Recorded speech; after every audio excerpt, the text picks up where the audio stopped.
Poor babies.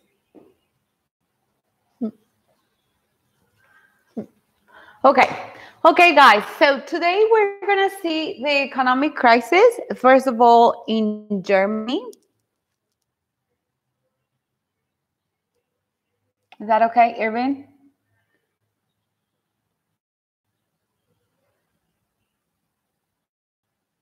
I am not understanding. Guys, personal conversations out of the chat. I'm gonna turn off the chat if you do not behave.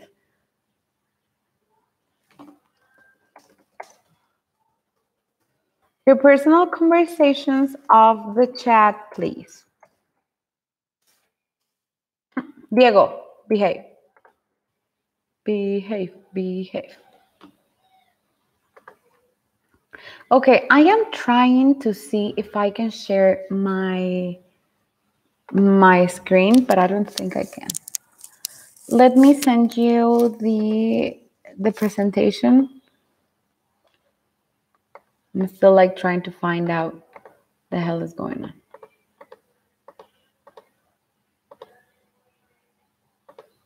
on. Yeah, this is it.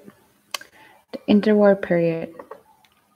Okay, guys, I'm gonna send Natalia the PowerPoint presentation so that you can follow me.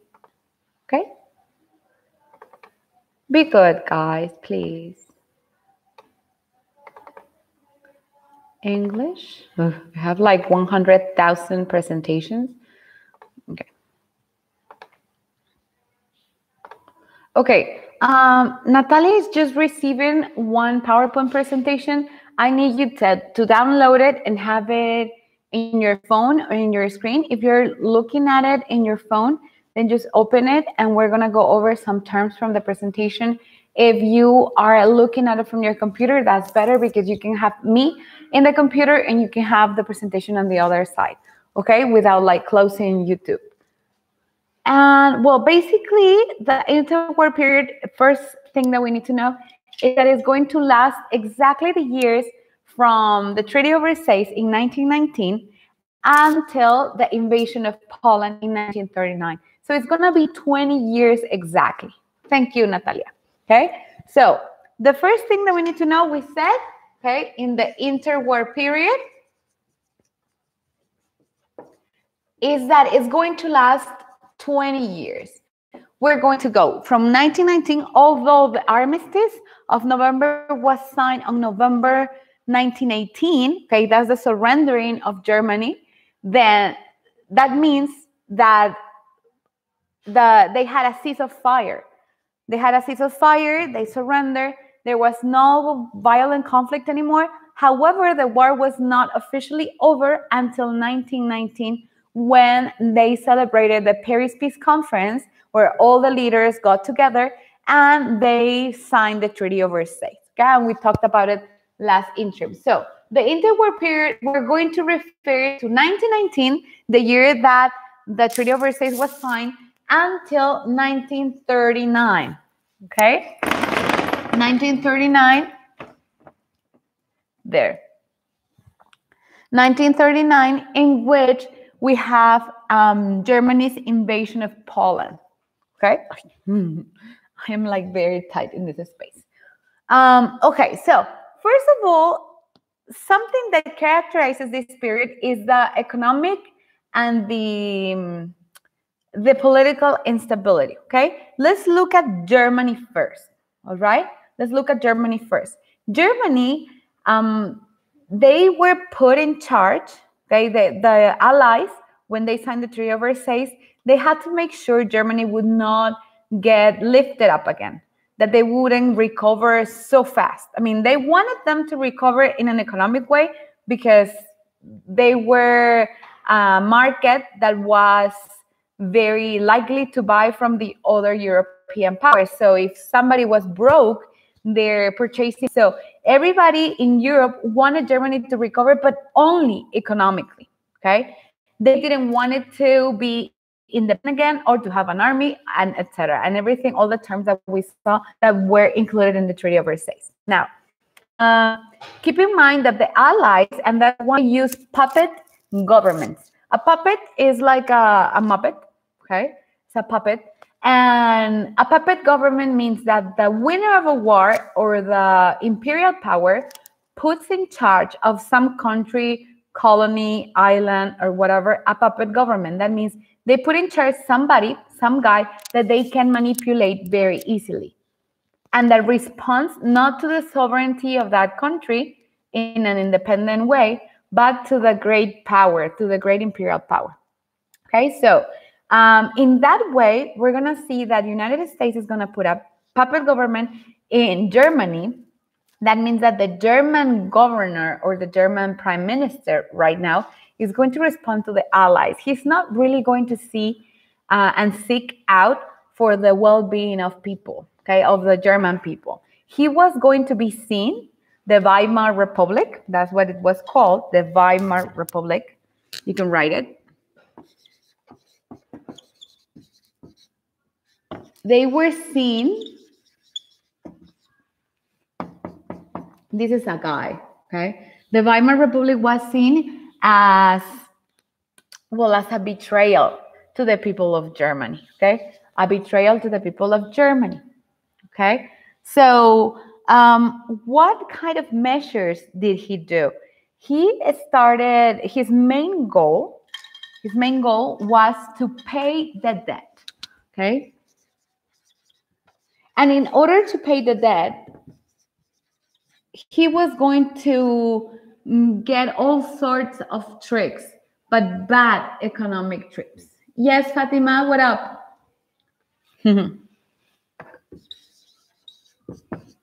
Pay the debt, okay? The debt was, well, 1917, because we can include the Russian Revolution. Remember, like some historians are going to switch, okay? But 1939, if you put 1917, we can take into account the Russian Revolution. But I like to put 1919, 1939 because I think the terminations, Fatima, are better to remember, okay? Let's work with this date, okay? So the main goal of this guy was to pay the debt, okay? To pay the debt. And what he's going to do very wrongly, and that many governments up to this day keep on doing the same mistake when they have public debt, is that they started printing a lot of money. Because obviously, where are they going to get the money from? Okay, money has to be backed up by resources. Okay, printing money. So let me explain this to you in a very, very simple way. Okay, let's pretend on another universe, okay, that we have Diane land. Okay, we have Diane land. And in Diane land lives Diane and her friends. Okay, so you guys live there with me. All right. So in Diane land, we're going to have a bill, currency that is called the Dianitos. Okay? But in order to print Dianitos, I have to be backed up like in a vault. Okay? Here's like a bunker with a vault with a key and a code, and it reads your fingerprint and all the security measures. And I have, let's say, $100. Okay, I have $100 worth in earrings and all sorts of golden stuff. Okay, so basically my wealth has been valued in $100. Okay, I'm very poor, guys. So I'm a teacher. What do you expect? Okay, so I have $100 in my universe. All right, and let's say I print 100 bills, 100 Dianitos. That means that one Dianito is going to be worth $1. Basically, that's it. However, if in my new planet that I'm gonna found, okay, I print 200, okay, then my currency exchange rate is going to change because I printed more money, but the worth of the wealth that I have to back up that money remains the same. So if I do not put in my vault more valuable stuff, I'm going to keep on devaluating my Dianito. Now, if I print 200 Dianitos instead of 100 Dianitos, and I do not add up any more value to my vault, then one Dianito is going to be worth 50 cents of a dollar. Okay? And let's say that I go crazy, that I have my morning Coke and everything like always, and I want to print 300 Dianitos without adding any more valuable stuff to my vault. What's going on is that one Dianito is going to have to be divided by a third now. And now every Dianito is going to be, 0.33 cents periodical. Do you see what's going on? Now, this example is very simple, okay, to explain to you some of the factors that affect how a currency acquires value. It's not a matter of just printing and printing and printing money. Wealth is calculated by the amount of production, the amount of assets, the amount of kept stuff that anybody has. Whenever you see in Forbes magazine, like the list of the 10 most richest people in the world or the 100 most powerful, money-wise powerful entrepreneurs, you see Carlos Slim is worth for $4 billion, let's say. I don't know exactly what he's worth, but let's say he's worth $4 billion. He's a billionaire. That doesn't mean that he in his pocket has $4 billion. It means that in houses, in stadiums, in companies, in cars, in properties, in the potential, because for example, let's say Carlos Slim has a company. He probably has let's just make it up, a website that sells trips for Europe and Asia and other parts of the world. Okay, so he is, if we calculate the worth of that company, we should calculate obviously we add up how many chairs, how many desks, how many light bulbs, how many computers, laptops, cars that he has in that company. But we also have to calculate how much the procedure is worth. Okay, the way in he came up with the idea, the way in which he starts his model of business, that is going to be worth something. It's called the know-how. So whenever I wanna sell my company is worth not only exactly what the physical things are worth, but also what the ideas and the methodology and the branding that came before I would sell a franchise, for example, okay, it's worth. So let's say Carl's Jr. or a Starbucks. If you want to buy a franchise from a Starbucks, it's probably going to cost you like 2 million pesos. Okay, why? Because and they don't even give you the place. You have to rent the place and you have to buy the machinery. Then what are they charging for? They are charging for the know-how. So whenever they calculate Carlos Slim's fortune, they're calculating the number of things, physical things that he owns, but also the know-how in which he underwent a lot of his projects. Okay, so when we calculate something, in my example of Diane Land, we need to put in the vault more valuable stuff, maybe tangible or intangible goods. Okay, maybe an idea, maybe a know-how, a methodology, a patented instrument or tool. Okay, that is worth not only the piece of wood or the piece of iron that makes up for it, but also all the technology and the brains that went behind the making of whatever piece of technology that comes out. Okay, that is going to be calculated in a money worth quantity.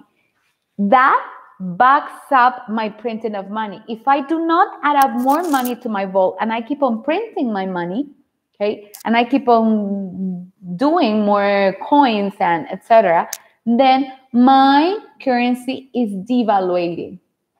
That brings the whole opposite, okay, the whole opposite in what comes to goods.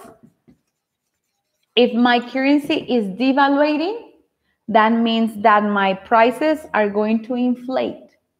Because since my purchasing power parity, my purchasing capacity is less, I afford less things with my money, the same money, okay? Then my prices are going to seem inflated, all right? Let's turn, guys, to that slide in which you have the bread. You have a loaf of bread. Oh, my thingy is not compatible with PowerPoint. What's wrong with it? Let's see. I like uninstall my Word thingy.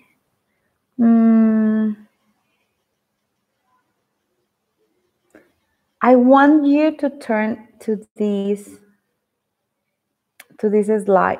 The thing is that in Germany, the guy, this Weimar guy, he tried to exactly. Thank you so. Oh, Nat, you are so wonderful. I love you so much. Okay, I want you to turn to this slide. Okay. In Germany, we did not only have an inflation, we had the biggest, well, not the biggest now because of Venezuela, but we had, before Venezuela, the biggest inflation that there was. And that type of inflation is called a hyperinflation, like a super inflation, like an inflation plus, okay? So this guy wanted to pay off the debt. And he was very, very dumb because he wanted to do it not by producing more wealth, but by printing more money. And that's pretty dumb because whenever he tried to pay more and more debt, he started printing and printing and printing and printing more money, okay? And before it was devaluated, and so he would recover a little, but he would screw up the whole country and the population. And look at these numbers, okay? These definitions come in whatever thing that I'm gonna do to evaluate you guys. Okay, so a hyperinflation is an inflation that is very high and out of control. Okay, that's why they almost killed this guy because he was getting on the nerves of everybody, and he would have gotten on our nerves. And if this doesn't stop, like for example, right now that the dollar and the peso, the parity of both currency is going up.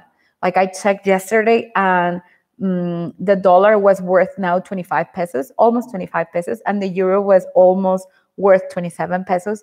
That means that there's an inflation, and inflation in prices because there is a devaluation in our currency.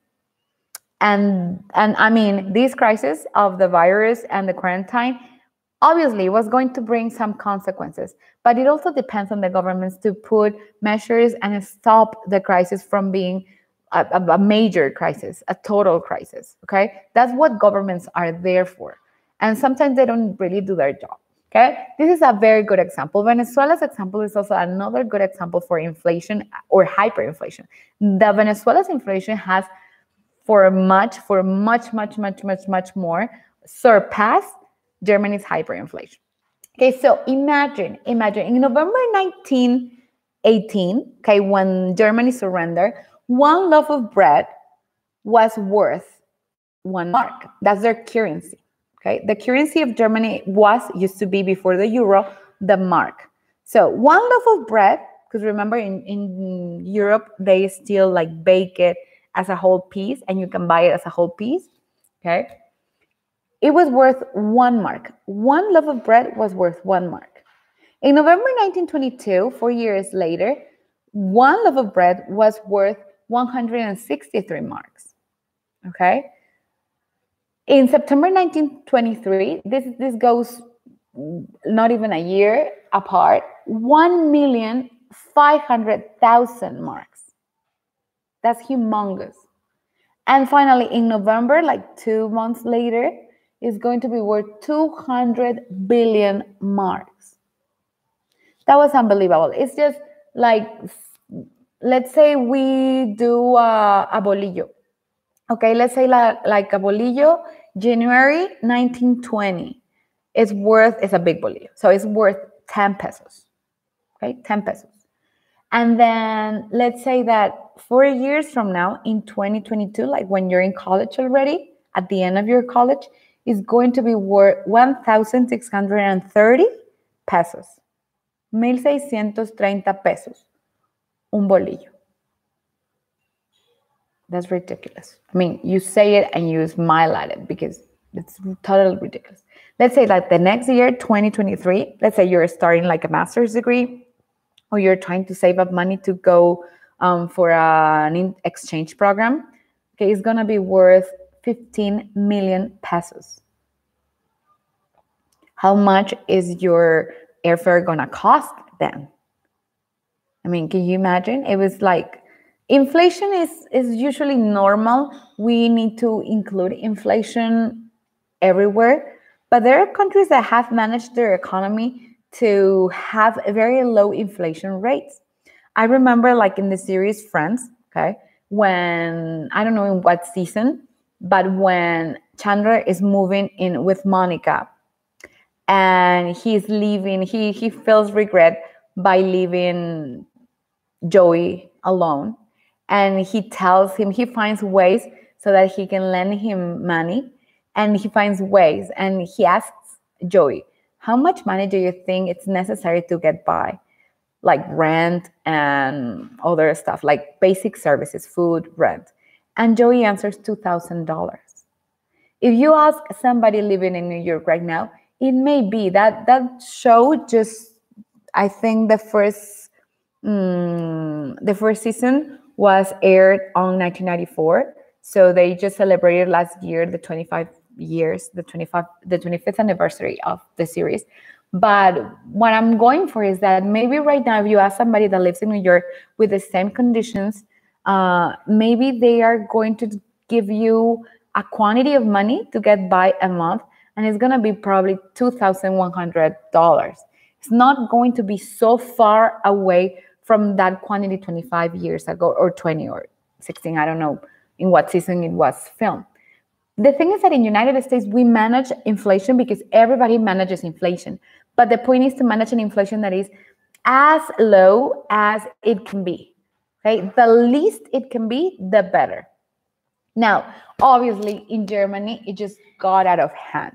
It got out of hand impressively. Okay?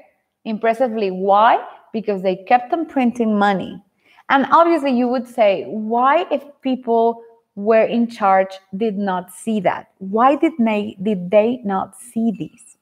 Well, they actually saw it, but it was a bad government. It was a very, very bad government because I'm telling you, it was a puppet government and they wanted to win the exchange rate. Let's say that today the market closes at 12 midnight. And if I overnight print out more money, and if I overnight make a transference to another bank, an international bank, obviously, whenever they open tomorrow, it's not going to be adjusted yet. Maybe the adjustment goes after 10 a.m. or after 12 noon. So in that period of time in which they receive my worthless money at a previous rate, then probably I have already printed out more bills. So that means it had already devaluated, but I haven't made it public yet. Then I'm winning over time.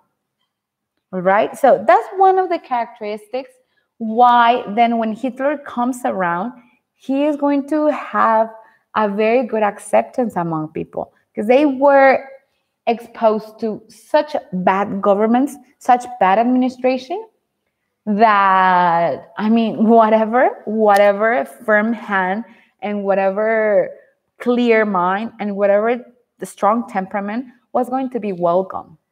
Okay, was going to be welcome. Let me go for the eraser. I'll be right back. I'm back. Okay, so here's what's going on in Germany. Obviously, with depression comes a lot of like bad symptoms for the people. Okay, a lot of people just got suicided because they couldn't afford anything. And imagine, I mean, we just had like this movement on feminism, but if you talked about chauvinism is machismo in English. If we talked about chauvinism, like the oppression and the gender roles and stuff, it has also damaged males. I mean, we talked a lot about women because it's something very obvious that is happening here in Mexico. However, we can't forget that chauvinism and all these gender roles have also affected males because it has made the male the provider. And when guys believe that they are the providers, all their worth, in at least in their minds, revolves around the possibility of having money. So if you have a poor guy and a rich guy, their image of themselves is going to change. It's just like money is for them what beauty and a nice body is for girls, you know? Like girls, we're very used to judging ourselves or assigning a value to ourselves according to beauty, according to a nice figure, according to well, yeah, like external beauty. And guys are usually assigning their value and their worth on the quantity of money they possess. So imagine in a crisis like the Great Depression in the United States or the hyperinflation in Germany, where guys stopped being the providers because they could not at all provide anything. Not because they were worthless or their activities were not valued, but because there wasn't any jobs. Because when there's a crisis, when there's an economic crisis, all companies are trying to not spend that much money. And people, when there's a crisis, are trying to not spend that much money. So take this as an example. Okay, the worst thing that is happening here in Mexico, that is going to happen after the crisis, after the quarantine, is not basically that we're going to go and we're going to be behind our class schedules.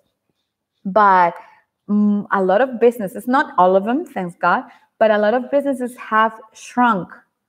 They have laid off people, they have fired other people, they have put people into a lesser salary. I had a friend that her sister works for an airline, and she has been told that during this period, as long as the quarantine lasts, she's going to be paid only half her salary if she wants to remain in the company, but she's free to go because we cannot assure that the company is going to cover all the salaries. So obviously she chose to stay in the company at a lesser salary, but now she is trying to spend less money in her household and get hand of her savings. And so, as you can see, in many aspects, things are shrinking. Maybe your family was planning to go on a trip now in Easter, and now maybe they're postponing it. Or maybe your graduation trip is, maybe your dad is going to accommodate so that they don't spend that much money and they recover from these crises, the sanitary crisis. So as you can see, it's very logical that we're shrinking the economy. And that's what happens, okay? In the United States and in Germany, the economy shrunk. The economy shrunk in a very, very low pace, but steady. And that was the worst, okay? So you saw already how it is happening in Germany. Let me see, what else? Okay. And obviously in the United States, we're gonna have the crash in 1929. Now, this in Germany is happening like in 1922, 1923. That's the recession and the hyperinflation in Europe. Now, obviously, you know that United States made a lot of money and a business out of World War I.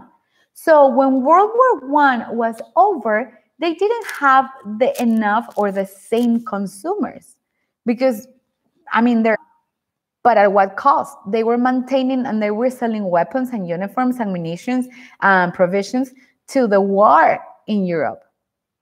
So, I mean, the war is over. We have the reconstruction of Europe now, but we don't have a reconstruction in United States because very little compared to what the European economies were facing. I mean, they actually had to rebuild their cities, especially France, and Poland and Russia and all of that.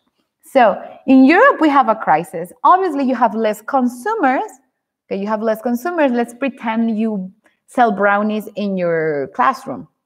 Let's pretend that in a nice universe, they allow us to sell things in Univa. But I mean, you're selling, and all of a sudden people are going broke.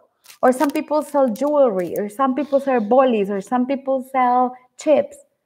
What's going to go on when we go back? We're all going to be short of money. Okay? And you ask your parents, we're going to tighten up because we are not having the same purchasing parity, the purchasing power. We're going to have less money, and we all need to help, okay, until we recover. We hope after summer we're all recovered in our economy, all right? So the thing is that if you have your classmates that are broke, then obviously you have no one to sell to. That's happening also here, okay? So if Europe is going through a crisis and a reconstruction and they have their priorities changed, then obviously United States 10 years later in 1929 is going to have the Great Depression. Okay, we're going to have the Great Depression. And that's specifically referring to the United States. Ready? And many stars.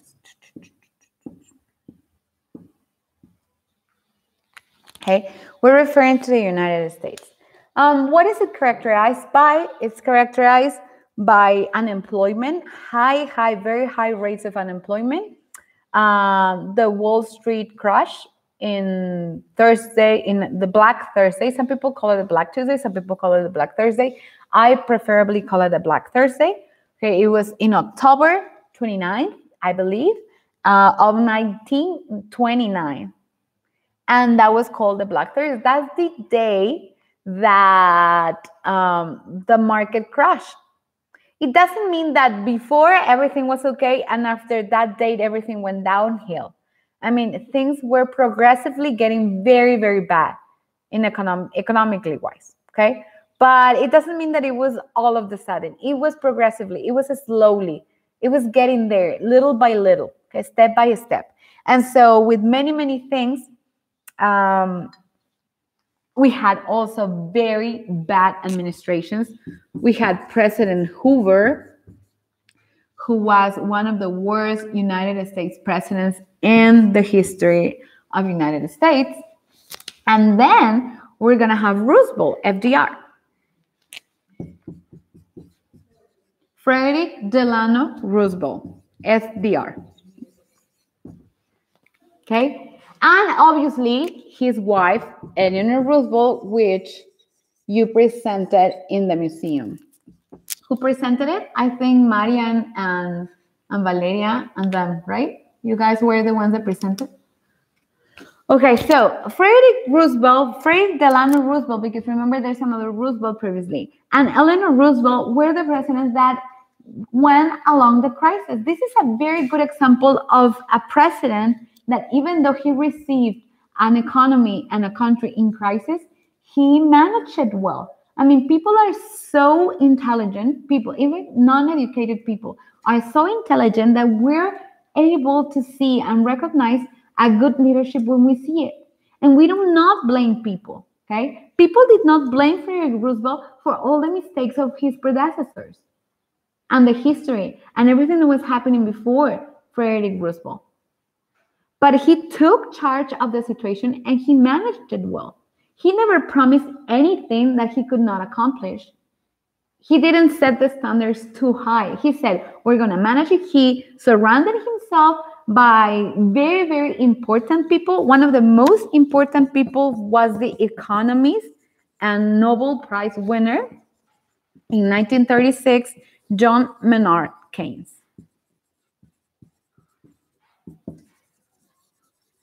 John Maynard Keynes.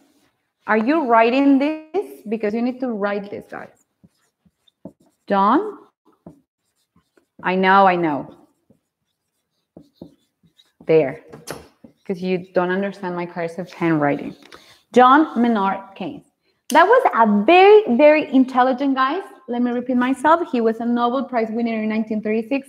And he has all this theory, okay, because remember, presidents are not supposed to be superheroes, or they're not supposed to be Captain America, and they're not supposed to be all know-it-alls. But he is in charge of surrounding himself of smart people that know about a lot of disciplines. So one of the best talents of a president, of a prime minister, is to conform a council where he can go to and people that may be able to contradict him because they know more. They're going to speak out of science. They're not going to speak out of desire of inspiring an opinion, of not losing any money. Because remember, in the United States, one of the things that is very different from Mexico is that people go into politics not because of the popularity, or not because, well, sometimes, but not because of like, if it's a very good deal for them economically. They go into politics because they know they have a civic duty, and usually it's a trade-off. I mean, they're leaving a lot of companies and a lot of money, and that salary that represents basically like to be the owners of cities and almost every single asset in a state, because they come from very powerful families, they go into a civil duty. Because that money that they can get off politics, it doesn't represent much for them. It's like pocket cash for them. Okay. So here, this John Maynard in the United States is going to come up with a very nice theory. He's going to say that intervention of the government is positive only during crisis. That means that even though we need to let the markets regulate themselves, it is good and even positive sometimes, especially during economic crises like the Great Depression of the 1933s and later, to make the government regulate the prices, help people that are poor, give incentives to companies so that they do not close or go bankrupted, and recover. Okay? Help people in a welfare state, but with enough control so that people do not take advantage of the situation. And then also promote the economy for a next period of growth. And he actually achieved it. And this is how these guys working together, they got over the recession. They got over the whole, the hole in which, and that's about it from the Great Depression. Do you have any questions on the Great Depression? I only need to see these in a very panoramic view, in a very general perspective. So you know that after the war, it's very logical that recession was going to come. All right. So do you have any questions, guys? Anybody?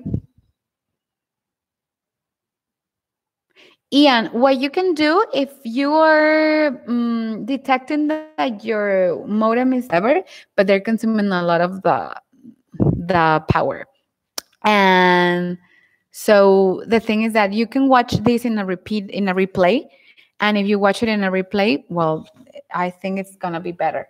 It skips over some of the stuff, but it's better. Do you want to know my house? Do you want me to give you a tour?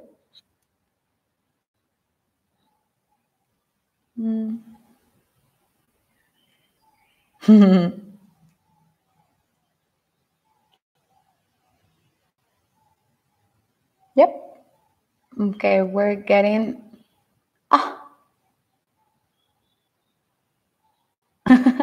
Well, class is over, but I want to give you a tour of my house, okay? This is my house. Remember that I live in a religious congregation, and I live in like a convent, but it's not precisely a convent. It's like a residence. Okay, I'm gonna like give you the whole tour because I like my house. It's been pretty nice. It's pretty big. I'm like 2 blocks away from Chapultepec. So look, here's my house. It's one of those like big houses, like Vallarta Avenue. It's pretty nice. And then you can come with me. Here's the garden.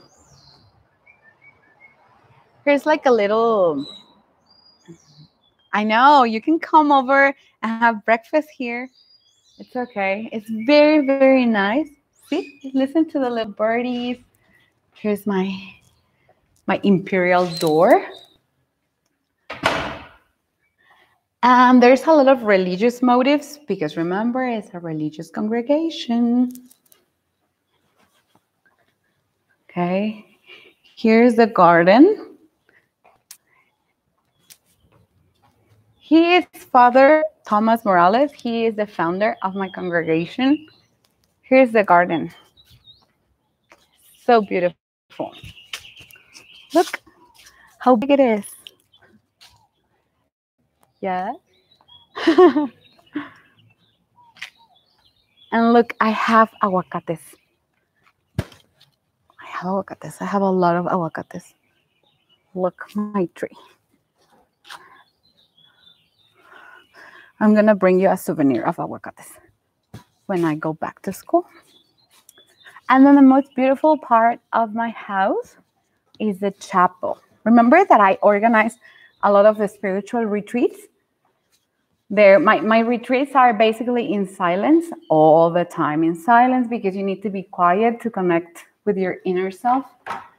And here's my favorite part of the house, is the chapel. How beautiful is this?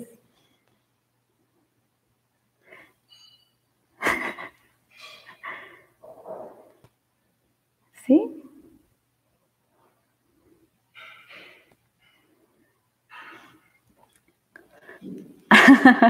No, the Tototlan house is still there. Pijamada? Okay, whenever. You can come visit me when this whole thing is over, and I'm more than welcome. You're more than welcome here. It's my house. And all the girls, if you want to live like a spiritual retreat or something, well, we only attend girls. But I mean, whenever we have the guys coming over from the same congregation, but the male section, I'm gonna let you know. Okay. Okay, guys. So this is it from my side. And if you do not have any more questions, then that's it. And can we see each other tomorrow at the same time at 10? Is that okay? Tomorrow at 10, or do you prefer another hour? Let me know right now. I love you too, Aide. I'm not gonna call you Karen anymore because I know you're Aide, and I don't know what was happening to me. You're going to be a seminarista, Diego? Maybe. You like studying. Priests like studying. Okay. A las 12? Is everybody okay at 12? Okay. 12. That's fine. Vale. So tomorrow, let's see each other at 12. Okay? So bye, guys. No, not anymore, Ivana. You've had a lot of free time these days. Okay. See you tomorrow at 12, guys. Bye. I love you too, guys. Bye-bye.